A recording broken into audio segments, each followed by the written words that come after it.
the protagonist woke up with a start, her head pounding from a scary dream.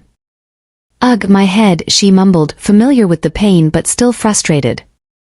Sunlight filled the room, showing her near-empty supplies. No firewood, hardly any eggs or potatoes left. "Need to remember to buy those," she muttered to herself, heading down the hall.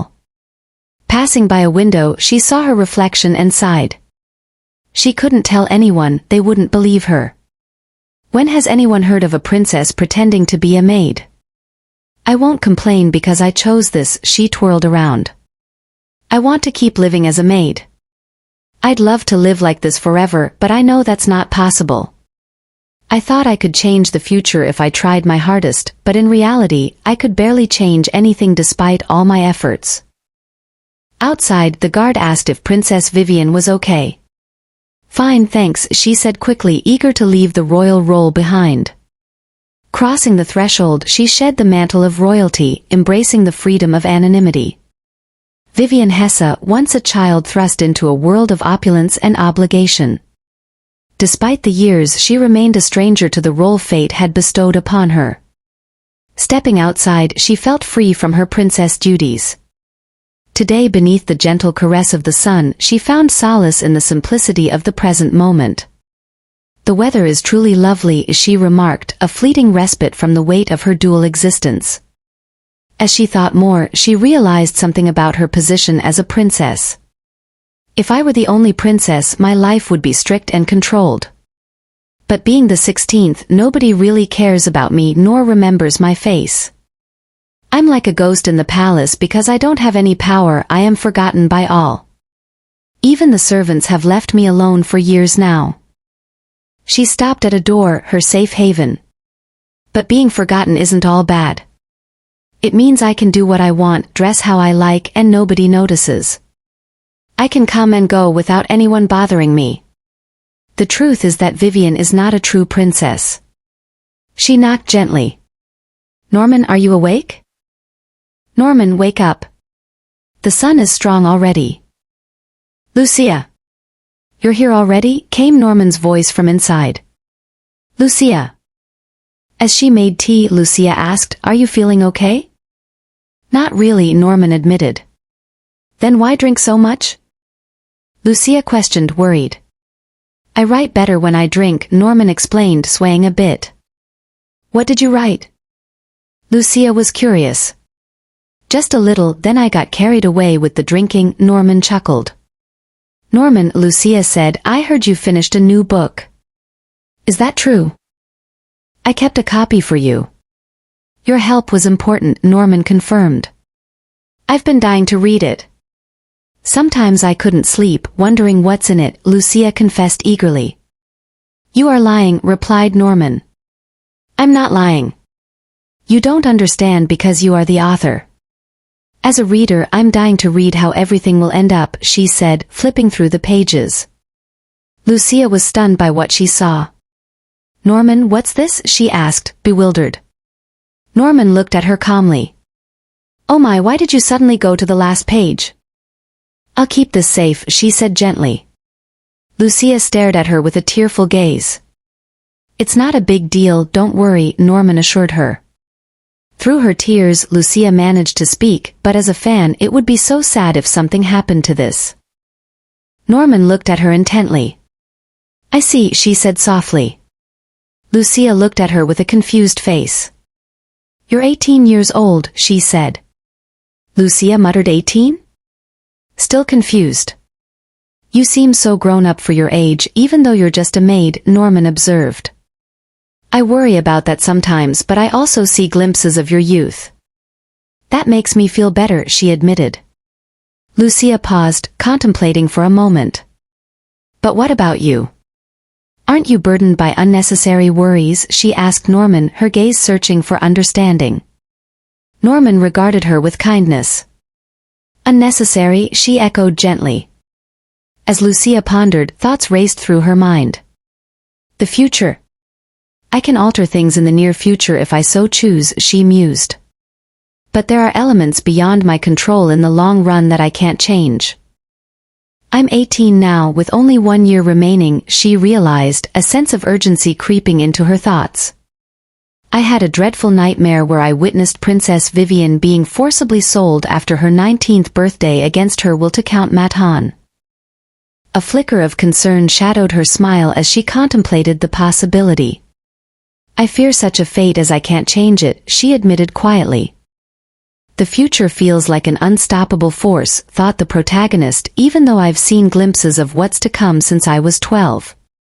For example, when I was 13 years old the mansion was flooded, or that freezing winter when we practically froze because of the lack of firewood.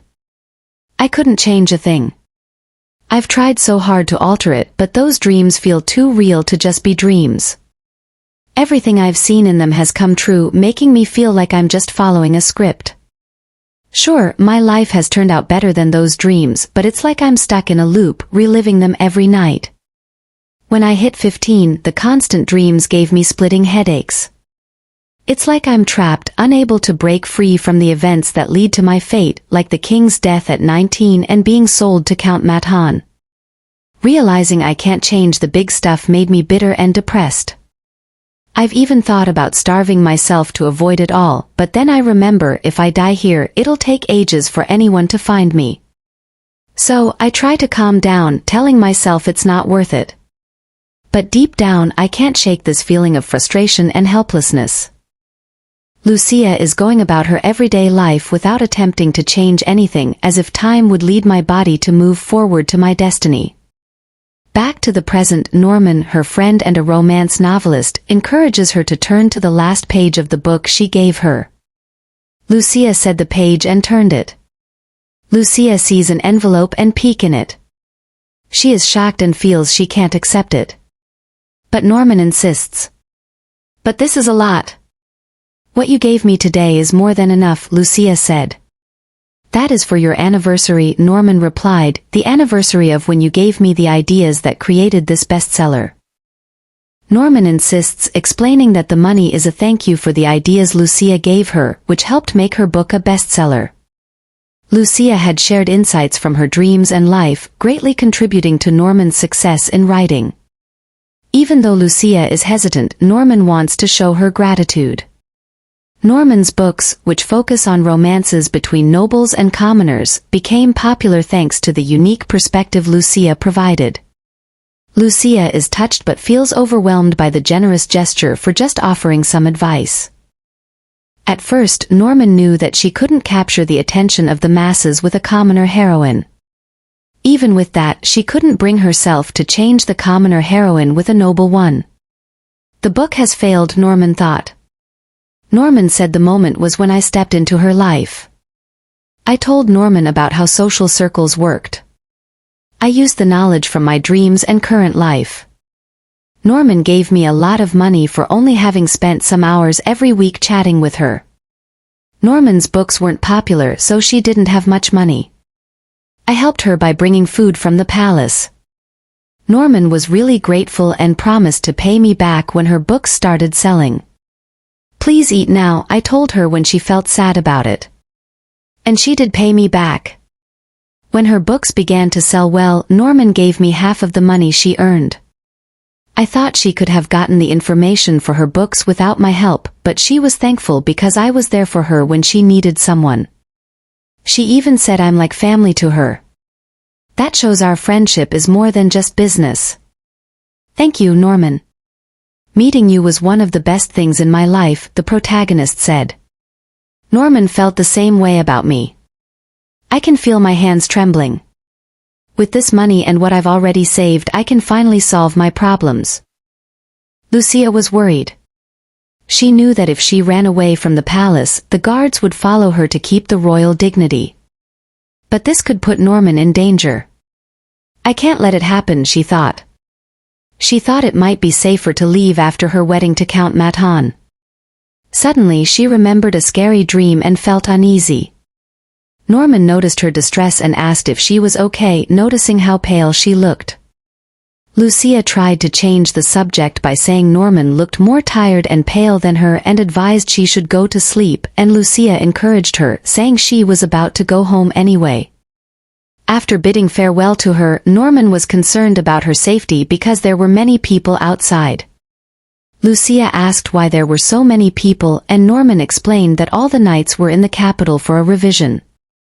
Lucia realized this was because a war had just ended. Excited, she decided to go see the celebrations. As she walked through the crowded streets, she accidentally bumped into someone and worried if she could even see the event. She felt a bit sad because she hadn't been to this event even in her dreams. Then, she heard a familiar name as many people called it out, Taran, and wondered if it was the man known as the Big Black Lion of the battlefield. She thought it might be him and was curious. Duke Hugo Taran is a powerful military leader known for his strength and smart tactics in battles. People call him the Black Lion of the battlefield because of his prowess. In a dream during my second year of marriage to Count Matan, I heard news that he was getting married. The marriage of a man in the center of power caught everyone's attention. His choice of bride, a charming and intelligent woman with no significant wealth or family background, surprised many. Duke Taran married her despite lacking political or financial gain, and he never had a mistress or lover. Some thought he must be deeply in love, but rumors suggested he simply wanted a wife who wouldn't interfere with his family's affairs. Despite the gossip, Duke Taran never confirmed or denied anything, leading many to believe the rumors were true. In a flashback Lucia had. Norman was feeling completely blank. "Why not have a cup of tea?" suggested Lucia. With a sad face, Norman replied, "I am done for, I've got nothing." "You're writing a romance novel, right?" Lucia asked. "Yeah," Norman sighed. "How about this?" Lucia perked up. "What?" Norman inquired. "Imagine this, in the dream the Duke." Lucia trailed off, lost in thought. "A contract marriage," she murmured. "A contract marriage?" Norman echoed. "Yeah, a story about two people who marry to meet each other's needs," Lucia explained. "That sounds interesting." Norman exclaimed, embracing her. "Lucia, you're a genius." "Norman, let me go," Lucia gasped for breath. Back to the present, she flips through the book she got from Norman. It's good. Norman is so talented. "I'd love a couple more books," Lucia said, while still in bed thinking about her predicament. A contract marriage. I know what he needs. Someone to act as the lady of the Duke's household. Should I do it? Lucia pondered. It dawned on her that this might change her fate. But how would I meet him, she wondered. He's a powerful duke, someone even the king can't easily approach. Ah, the party, Lucia realized. The victory celebration starts tonight. I might meet him there. After all, he's the one who brought victory. Before the victory party, Quays Hesse, the crown prince, wanted to spruce up the place with a painting, but Duke Taran wasn't interested. Quays kept bugging him, saying he only tagged along because he wanted to party with the duke. Taran found it annoying. Eventually he agreed to attend the first night of the party, but Quays pointed out that the party is not for 3 days but 5 days. Taran got irritated but agreed to just the first night. Quays teased him about being stubborn, comparing him to wooing ladies. Taran replied that nobody likes a desperate man, but Quays's excitement annoyed him. At the victory party, the protagonist spotted Duke Taran, who stood out because he was taller than everyone else, surrounded by people as always. It's going to be difficult to get to him. She couldn't help but notice his good looks, which had kept her entertained for the past few days. Yet she realized she had wasted precious time. Now she was determined to speak to him tonight, but she couldn't see a way to do it. She knew this was her only chance and didn't want to miss it. At the victory party 4 days ago, Quays remarked to the Duke, "Isn't it nice now that you're here? We haven't had the chance to celebrate like this because of the war." The Duke remained silent, prompting Quays to persist. "Come on, Dukey, you promised you'd help me." The Duke gently reminded Quays that he pledged his assistance only once he ascended to the throne. Despite Quays's confidence in his future as king, the Duke suggested they discuss it later. Frustrated, Quays labeled the Duke as mean, and the Duke found him increasingly annoying. Suddenly the Duke sensed someone's gaze upon him. Turning, he discovered the protagonist in a corner, their eyes locked and a mutual connection formed. They stared at each other until she turned away. Quays asked, "Are you listening, Duke?" Duke replied, "What did you say?" Quays asked Duke, "You weren't paying attention again?" Duke wondered why she seemed hesitant to talk. He felt her gaze on him, but it felt different from others. He thought she might talk to him if she really wanted to. Even after the party ended, she never approached him. Duke went to the party the next days hoping she would talk to him, but she just watched from afar with the same expression. He wondered when she would finally come and talk to him. The 5th day of the party. The protagonist was restless, wondering how to get the Duke alone. While observing her, the Duke excused himself from the party because he felt maybe she needed alone time with him. The protagonist saw him excuse himself to leave. She rushed to follow and found him outside the party, moving quickly. Wondering what he was up to, the protagonist hesitated but decided to call out to him. Just as she was about to, a maiden approached the Duke, calling him a Hugo. The protagonist hid, realizing it wasn't the right time. Peeking out, she recognized the maiden as Sophia Lawrence. The protagonist couldn't help but eavesdrop as she overheard a conversation between ex-lover Duke Taran and Sophia Lawrence. The words she heard cut deep, echoing through her mind with a chilling effect. "Hugo," Sophia called the Duke softly. "Lady Lawrence, it was only in the past I let you call me by my name," Taran said. I got chills, the protagonist thought after listening to the Duke's words. "You are so cruel," Sophia said. "How can you be so heartless?" "I believe we were in love once," Sophia heard herself say, her voice trembling with emotion. Sophia Lawrence and Duke Taran used to be lovers, the protagonist mused. "It appears you are mistaken." "I don't fall in love with anyone," the Duke's voice sounded cold and detached, shattering any lingering illusions Sophia held on to. "Fall into bed?" "Maybe," he continued, his words a cruel twist of the knife in Sophia's wounded heart. "What?" The protagonist gasped in shock. "What did I do to deserve this?" Sophia's voice trembled with hurt and confusion as she questioned her own worth.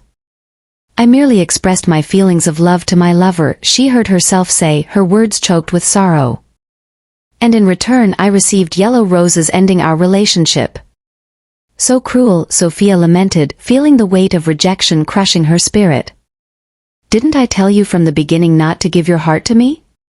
And you promised me that you wouldn't." The Duke's words cut through Sophia's anguish like a knife. With tears streaming down her face, Sophia uttered the name of another woman, Countess Falcon, her voice filled with concern and fear for the unknown. "Lawrence, I don't like to waste my emotions." The Duke's response was callous and devoid of empathy. "I don't get angry because being angry is an unpleasant waste of emotion. Things that make me angry pay for it, usually with their lives." Sophia recoiled in horror at the Duke's chilling words, feeling a shiver run down her spine at the realization of his true nature. Crying, her heart heavy with regret and sorrow as she turned away and left, her faith in love shaken to its core. "What did I just hear?" The protagonist whispered to herself, her mind reeling with disbelief. "A man who threatens to kill an ex-lover." In that moment, the protagonist's illusions shattered, and she saw the Duke for who he truly was, a cold and ruthless man capable of inflicting harm without remorse. "I think I may have chosen the wrong person," she thought. As the Duke's piercing gaze bore through her, the protagonist felt the weight of his scrutiny, and her heart quickened its pace in response. "Why don't you just come out?" he asked, his voice carrying a blend of curiosity and amusement. "No more hiding like a cat to eavesdrop," he continued, his tone teasing yet expectant. Caught off guard, she struggled to maintain her composure, her mind racing to find the right words. I apologize, Your Excellency," she managed to stammer, her cheeks flushing with embarrassment. "I didn't mean to eavesdrop." The Duke raised an eyebrow, his expression betraying a hint of skepticism. "Aren't you standing a bit too far for a conversation?" he inquired, his voice laced with a subtle challenge. Realizing her blunder, she quickly closed the distance between them, her footsteps echoing softly in the opulent courtyard. "Oh," she replied sheepishly, feeling like a scolded child. "This woman, she is like a small animal, well, kinda cute," the Duke mused inwardly, his amusement growing at her timid demeanor. "Never mind," the Duke dismissed her awkwardness. "What is it you want to say?" Taking a deep breath, she gathered her courage, meeting his gaze with newfound determination. "Well," she began, her voice faltering slightly. "Haven't you been staring at me for days because you had something to say to me?" The Duke interjected, a knowing smile playing on his lips. So he knew, she thought, feeling her cheeks grow warm with embarrassment. "So I asked, what is it you wanted to say?" The Duke prompted again. I would like to propose a contract with your excellency." She stammered, feeling a surge of determination to be more confident. The Duke's interest was piqued, his curiosity evident as he leaned in slightly, his eyes searching hers for clues. "A contract?" he repeated, a note of intrigue coloring his tone. "What, it is not even something interesting," he thought to himself, though his outward demeanor remained composed. "Yes, a life-changing contract," she affirmed, her voice steady as she met his gaze with unwavering resolve. As she gazed at him with a serious look, her determination shone through her words. Duke Hugo raised an eyebrow, his tone tinged with skepticism as he repeated, "Life-changing? Don't you think you need to introduce yourself first to make a proposal like that?" he asked.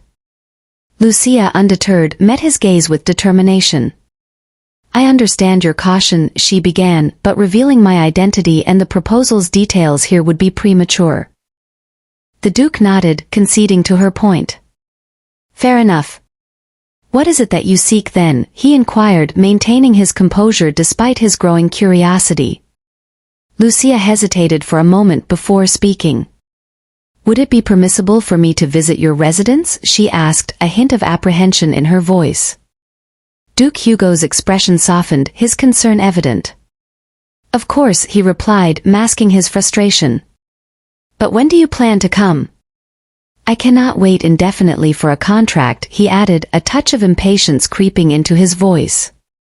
"I'll be in touch soon," Lucia assured him, her resolve unwavering despite her initial fear as they both stared at each other. The Duke's frustration was palpable now, his grin fading into a scowl. "So you are saying I'm supposed to wait indefinitely for your convenience?" he retorted, his tone sharp with irritation. Lucia maintained her facade of confidence with a tight smile. "It's a risk, but necessary for a life-changing contract," she insisted. Duke Hugo, noting her bravado, remained silent. "I hope you deliver what you say," he pressed as she felt released from the tension. "I am not always so patient, you see," he said, a hint of impatience in his tone. "I'll keep that in mind," Lucia replied evenly, masking her unease. As Duke Hugo left, Lucia pondered his demeanor. In another scene in her room, the protagonist was restless, consumed by thoughts of what to do. She hadn't anticipated his ruthlessness, and the memory of his sharp words to Sophia Lawrence sent a chill down her spine. Sleep eluded her as she mulled over her options. "I told him I had a proposal, but I think he will get angry if I mention a contract marriage." The Duke's threat to obliterate anything that angered him lingered in her mind, intensifying her fear of him. Unsure of her next step, Lucia found herself engulfed by a sense of dread as she thought, "What I need right now is..."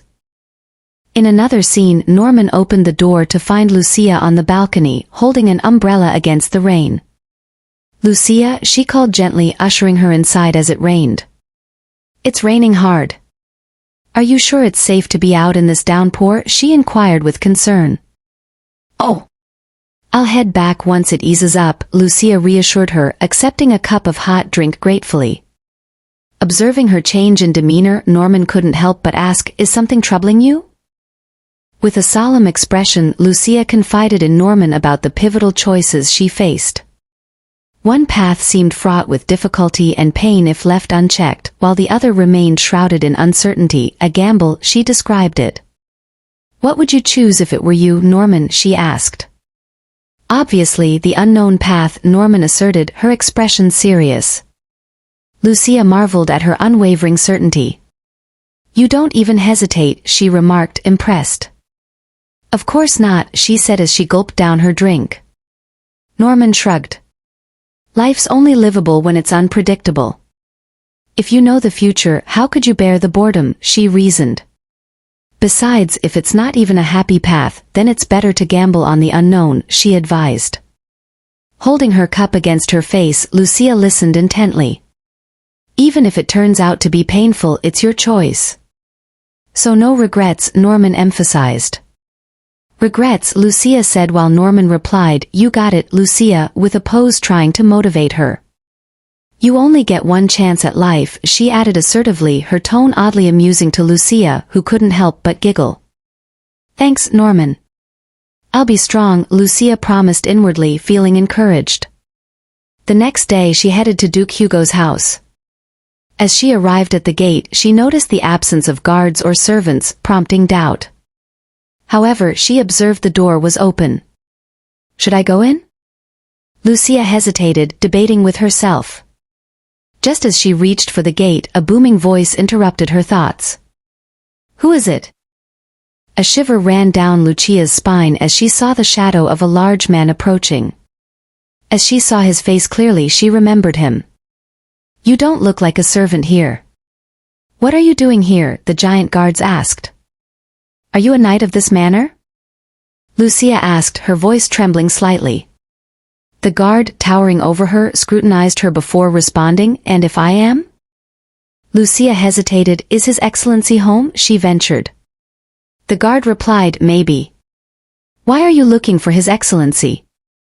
The guard, whom Lucia recognized, steadied herself, trying to conceal her nerves. "I've heard of him in my dreams," she began thoughtfully.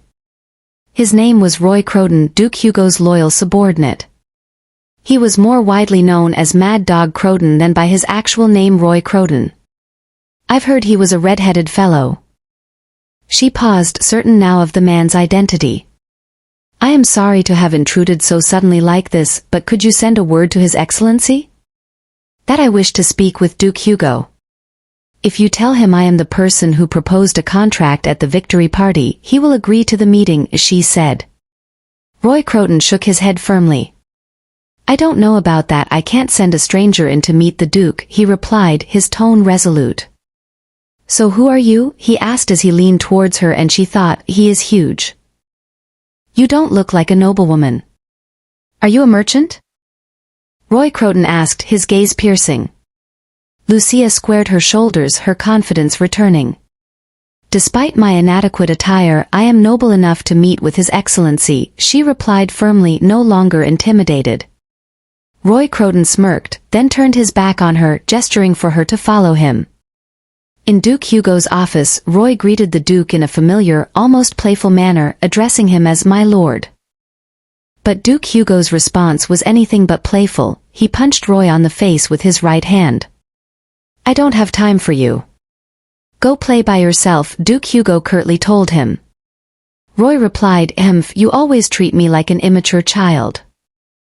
Then, turning his attention to business, he inquired about Jerome's whereabouts.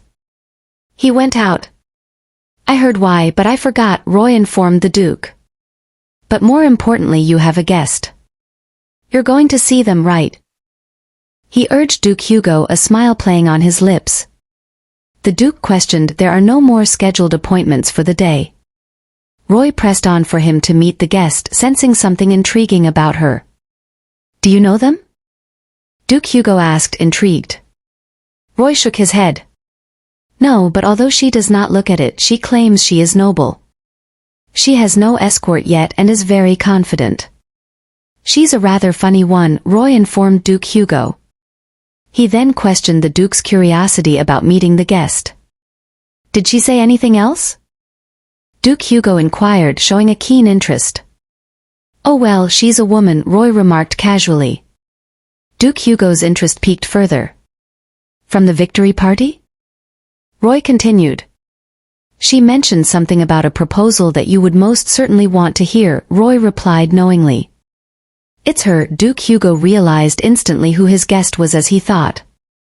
Where did you put the guest? He demanded as he stood up quickly, turning to Roy Croton for answers. Meanwhile, Lucia waited in the guest room, her mind racing with thoughts. I came, so there is no going back now, she reassured herself quietly as her heartbeat quickened. As Duke Hugo entered the room, he said, You really came, he spoke, his presence commanding attention. You knew I was in? He questioned Lucia, who was startled by his sudden appearance. Duke Hugo, she thought, surprised by his directness. Apologizing for not informing him before coming, Lucia watched as the Duke took a seat. I am late in introducing myself. My name is Vivian Hesse, as she finally introduced herself, her voice steady despite her nerves. Lucia continued, her voice steady despite the turmoil within her. I am the 16th princess of His Royal Highness, and I have come to ask for your hand in marriage, she declared, her words hanging in the air. Duke Hugo sat in puzzled silence, processing her unexpected request. Lucia, feeling the weight of his silence, found herself lost in a whirlwind of thoughts. Does he not believe me? Should I have worn something more formal? Is he angry? The questions flooded her mind all at once, threatening to overwhelm her. Breaking the tense silence, Duke Hugo spoke abruptly. Princess, he addressed her, seeking confirmation. Lucia nodded eagerly, her heart pounding. Yes, she affirmed. I remember rather clearly from the last time we spoke that you wanted to propose a contract, Duke Hugo remarked, his tone measured. Lucia took a deep breath, steadying herself. Right, she began, her voice trembling slightly. I am offering a life-changing contract of marriage. And for you, she continued, gathering her courage, the advantages will come with it. I will present them now. As she prepared to outline the benefits of her proposal to Duke Hugo, Lucia couldn't help but hope fervently that her request would be met with favor. So what is it? The Duke inquired, his patience waning. What benefit would I derive from marrying Her Royal Highness? The Duke asked. Lucia was speechless at first, then gathering courage, she took a breath, her voice barely above a whisper. Your Highness, I understand you have a son who you intend to designate as your heir. Her words were met with silence. The Duke remained composed, casually sipping his tea. Lucia, taken aback by his lack of reaction as she braced herself for what she thought would be a more intense response. Setting down his teacup, Duke Hugo urged her to continue. Yes, indeed. If you wish to pass on your title, the law mandates that you must be married, she explained. And you propose that marriage be with you, Your Highness? He inquired.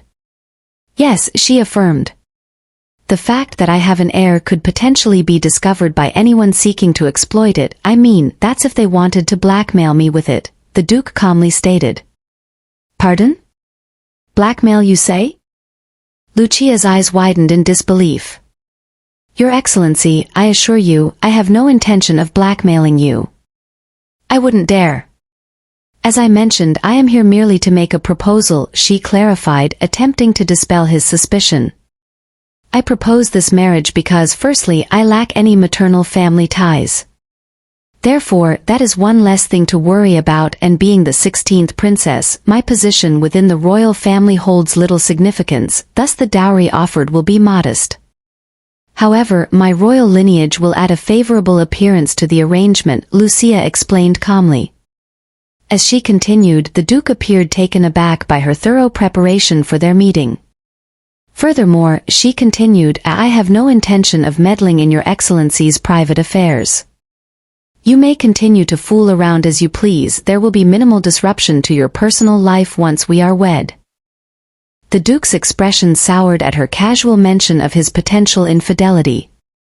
And if you wish, Lucia added, you may request a divorce at a later time. The Duke remained silent, visibly disconcerted. Lastly, Lucia revealed, I am unable to conceive, ensuring there will be no complications regarding your dukedom or your heir. After she finished speaking, silence filled the room. Breaking the tension, the Duke addressed Lucia hesitantly. Your Highness? She responded, yes. I am uncertain of your thoughts, Duke Hugo admitted. Surprised by his candor, Lucia sought clarification. I beg your pardon? She inquired. Let us assess each point methodically, he suggested. The Tarans are not impoverished. I have no qualms about supporting my wife's family, nor am I concerned about dowry, the Duke stated firmly. Whether my wife hails from a noble lineage or not is of little consequence to me. He continued, in accordance with Taran family tradition, divorce is not an option. Addressing Lucia's concerns about his private life, he asked bluntly, "Do you take me for a man who would indulge in extramarital affairs?" Lucia, flustered, struggled to respond. "No, I mean..." She faltered. "Then, Your Excellency, are you insinuating that you pledge lifelong fidelity?" Lucia interrupted. His silence in response to Lucia's question spoke volumes. "You can't deny it," she pressed. "Whether I do or not is none of the princess's concern," the Duke retorted sharply. "Of course, I never suggested it was," Lucia responded in a fierce tone also. As the tension diffused, both parties realized the impasse they faced. Lucia understood that her proposal had failed and she needed to devise an alternate plan. "What about the issue of heirs?" Lucia brought up tentatively. "My inability to bear children, does it not alleviate your concerns, Your Excellency?" The Duke internally questioned her nonchalant demeanor regarding such a significant matter. "Isn't it a serious issue for a woman to be unable to conceive?" he wondered. "How can she talk as if it is nothing?" he wondered. Lucia remained silent, sensing the weight of his unspoken thoughts. "It would certainly be inconvenient if my wife were to give birth to a son, but it's not insurmountable," the Duke acknowledged. He then inquired if she could provide evidence of her infertility. Lucia was shocked by his question and bowed her head, admitting she could not. "Without proof, it cannot be considered," Duke Hugo declared firmly. Lucia pondered her options, feeling a sense of desperation. "What more can I offer him that he would consider?" she thought, feeling defeated. Suddenly a memory stirred within her. "Didn't I warn you not to give your heart to me from the start?" the Duke said in her remembrance. Lucia snapped back to the present, her eyes widening with realization. "Yes," she affirmed. "Then how about this?" she proposed, her voice firm as she raised her head. "I vow never to fall in love with you, Your Excellency." The Duke, taken aback by her unexpected suggestion, "What?" he said as he felt a twinge of unease. With her eyes sparkling, Lucia reiterated, "I promise never to fall in love with Your Excellency. I will not give my heart to you."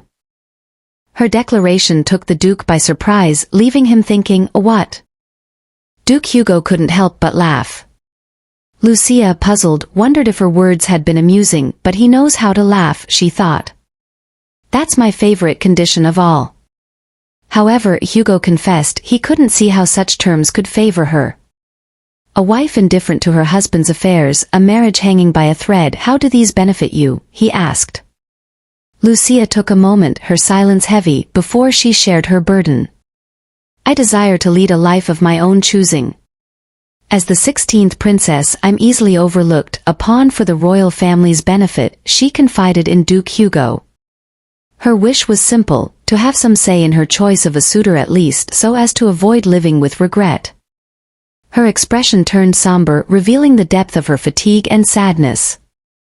The Duke was speechless. Lucia excused herself, rising to leave. "Wait," Duke Hugo called out, stopping her. In a moment that took her by surprise, he kissed her and stared into her eyes, explaining it was a test of their compatibility. "If we are to marry, we should at least be comfortable with each other, without being disgusted," he reasoned, before stepping away to arrange for her carriage, leaving her momentarily alone. In the solitude of the room, Lucia was overwhelmed by a whirl of emotions. Tears of relief and happiness welled in her eyes as she blushed from the kiss.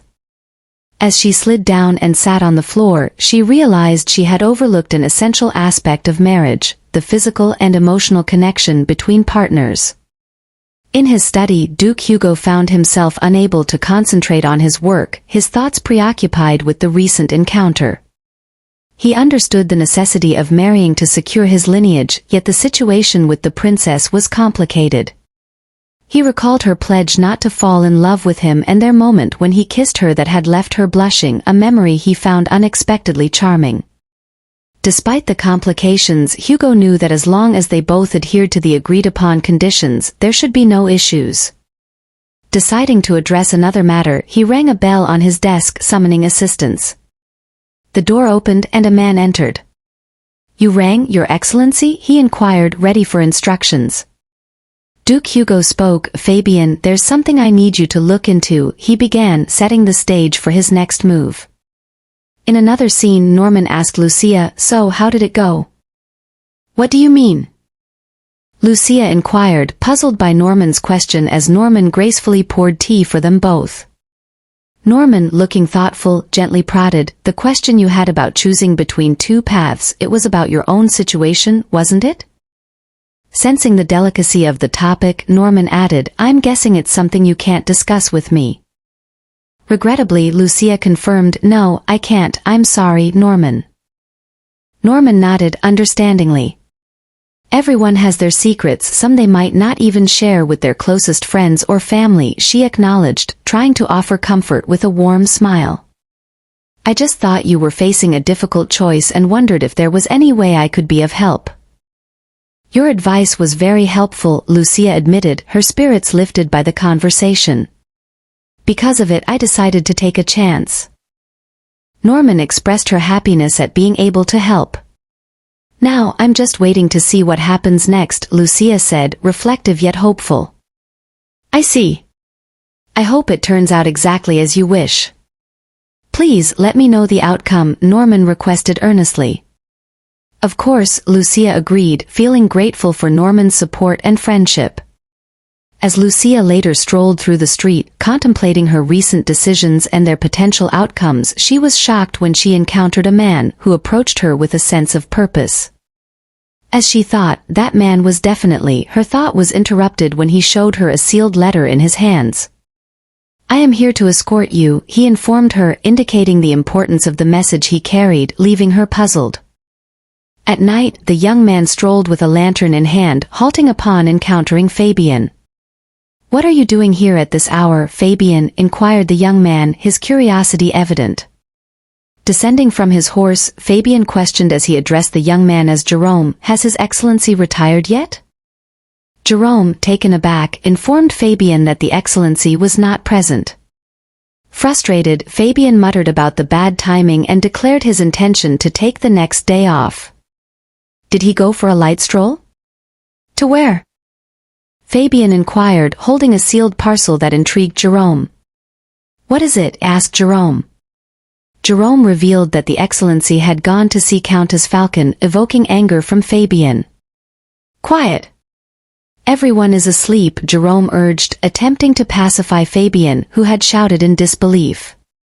"But he is still seeing that woman?" "What were you doing?" Fabian demanded. Jerome, resigned, replied, "What can I do? It is none of my business who my master brings to bed." "None of your business?" "That woman is cursed, she has killed her last 3 husbands," remarked Jerome. Jerome dismissed it as childish nonsense, causing tension between them. Fabian asked, "I thought Duke Hugo was involved with Baron Lawrence's daughter?" Due to Fabian's past gesture of sending her yellow roses as a breakup gesture from Duke Hugo. "Oh, His Excellency never did this before. He's been seeing her for over a year already. She has him wrapped around her finger for sure," Fabian remarked, frustrating Jerome. Jerome warned Fabian to watch his mouth, thinking, how does he still not know him? But Fabian, ignoring the advice, stormed out into the darkness angrily, declaring he would give his report to the Duke immediately. Despite Jerome's attempts to call him back, Fabian continued on his way, holding the sealed parcel. Stopping momentarily, Fabian turned to Jerome, insisting he wasn't making it up. Duke Hugo had pressed for the parcel several times, surprising and startling Jerome. In a different scene, "What do you think?" inquired the Countess, while Duke Hugo sat on her bed, perusing a document. "Not bad," he responded casually. Impressed with herself, she remarked, "You are too hard to please. It took me 2 months to compile this, and it contains highly classified information from our side." Duke Hugo, maintaining composure with a smile, stated, "An investor must be level-headed.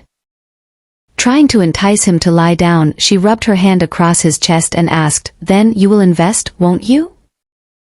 Their intimate moment came to a halt as a knock on the door interrupted, surprising her. "Madam, I must speak with you urgently," came the voice of the intruder. Annoyed, the Countess shouted at the intruder to leave. However, the maid persisted, informing her that there was a visitor for the guest with important matters waiting to inform. As she was speaking, the visitor interrupted her. "It's Jerome, Your Grace. I am sorry to bother you while you are resting. Fabian is waiting for His Grace at the manor with some matters of importance. He told me His Grace has pressed him on the matter. So I have come to inform His Grace and see what he thinks is best to do." Jerome conveyed to the Duke, who was in the room with the woman. The room fell silent. "Okay, wait there. I'll be right out," Duke Hugo instructed, surprising the Countess. "Where are my clothes?" he asked her. In disbelief, she questioned if he was leaving. As he dressed, the Countess hugged him from behind and mentioned her absence from the house for around 10 days. Duke Hugo responded with a slight smirk and said, I see." Riding away in his chariot into the darkness, the Countess watched from her window, expressing her desire of wanting him awkwardly. Back in his study, Duke Hugo questioned Fabian, "Is this all of it?" having reviewed Laetia's files. Fabian, apologizing, explained the thorough examination that took longer due to the limited records. Observing each file, Duke Hugo acknowledged Fabian's competence in his job. So she is indeed a princess, Duke Hugo thought while looking at Laetia's picture. The gathered information revealed that Laetia was raised as a commoner, brought to the palace at the age of 12, never left the palace, and ventured out once a week under disguise. Despite not making her societal debut, she appeared natural at the party, leaving Duke Hugo intrigued as he delved deeper into her background. Not drawing much attention at the party, Lucia didn't seem out of place either, Duke Hugo noted. Amused, he mentioned her ability to write her own permission letters, allowing her to leave the palace without raising suspicion. "The palace guards are pretty lax," Duke Hugo added with a laugh, acknowledging that they identified her as a handmaiden. "I have searched thoroughly but found no ties to any factions," Fabian informed Duke Hugo. The Duke speculated that Laetia might have gathered information about Damien, his son, from a novelist familiar with socialite gossip. Seeking clarity, Duke Hugo asked, "So the only confirmed fact is that she is a princess?" Feeling that he might not have presented his best, Fabian stood there dejected. Duke Hugo, growing serious, deduced, "She leaves the palace on the same day every week, so the next day she'll leave must be tomorrow." As he instructed Fabian, "Tomorrow, bring her to me." "I shall go fetch her, Your Excellency," Fabian said with a bow. "All right," said the Duke, dismissing his official. Now alone, he began reflecting on his proposal for marriage. "I wasn't planning on rushing into it. I'll consider it like a coin toss. Heads if she comes back in the carriage, tails if she doesn't. Heads I marry her, tails I don't," he thought as he tossed the coin. "Marriage is no big deal," he said to himself. "I am here to usher you," Fabian told Princess Lucia. Speechless, she couldn't find the right words to say. "You mean right now?" she asked. "His Excellency would like to speak to you about your proposal," he told her. "If you refuse, I shall leave you and return," he continued. For a moment, the princess thought about her options. She noticed the carriage sent to pick her had no windows and no markings to show it belonged to the Tarans. "It is so thorough it is scary," she thought. Clenching her fist tight, she came to a decision. "I will go with you," she told Fabian with a determined face. "This way," he said, leading her to the carriage. A knock came from the door, entering Duke Hugo's study room. Fabian bowed, saying, "I have brought her here." "Is she alone?" Duke Hugo asked. "Yes," Fabian replied. "Did she come without resisting?" the Duke asked. "Yes," he replied to the Duke. Smirking to himself, the Duke thought the princess was interesting to him. She had no fear of what might happen, he thought. In the meeting room, she picked a cookie, tasted it. "This is absolutely delicious. Is it homemade?" Lucia asked the steward as her eyes sparkled. She was delighted at tasting the cookie. Yes, it was made by the pâtissier of the Tarons, said the steward. Wow, they are very talented, she said. Who is this lady? The steward thought he had never seen someone so relaxed at the Duke's mansion before. I am glad you like it, he told her. Although Lucia was nervous, she thought it would be pretty nice to be the Duchess. She would get to drink amazing tea and eat cookies every day. The steward announced the presence of the Excellency, the Duke. This shocked Lucia as she choked on the cookie she ate.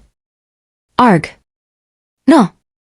My mouth is full of cookies, she thought, holding her mouth. Leave us, Duke Hugo said to the steward before sitting down facing the princess.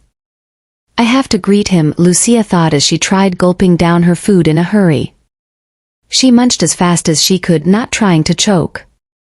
She grabbed her tea hurriedly as she thought, it's caught in my throat, as she gulped her tea. This is more embarrassing because it's so quiet, she thought as she drank her tea. Now done, she noticed Duke Hugo sigh. He dropped a parcel on the table, sliding it over to her.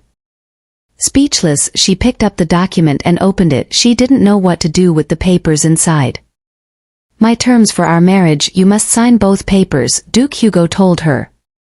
She read through it silently. Relinquishment of parental authority, agreement to admittance into the family registry. As she read the terms, Duke Hugo couldn't help but observe the princess. She is not ugly, nor is she exceptionally beautiful, same for her body, he thought. He observed her beautiful, amber-colored eyes. Is this it? Princess Lucia said she was done reading the terms, leaving the Duke speechless. What about the things I mentioned last time, she asked the Duke. There was nothing that could be put into writing, he told her. Really? Then don't you need the freedom of a personal life? And may I become clingy and profess my love for you, she asked. Then why don't I add those too, just not on paper, Duke Hugo said, already looking frustrated from her questions. Right, she said, holding up the pen about to sign the papers. What are you doing? Shouted Duke Hugo as he jolted up. Signing, Lucia said. No, I have shown you my terms. Doesn't Her Royal Highness have terms of her own? He asked, shocked at her actions. May I add my own terms as well?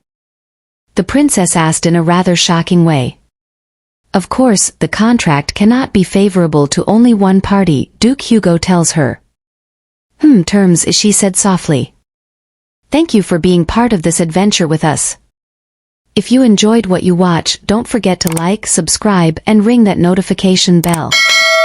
The next episode holds even more excitement and twists, so stay with us as we continue this thrilling journey together. Until then, keep the anticipation alive, and we'll see you in the next episode.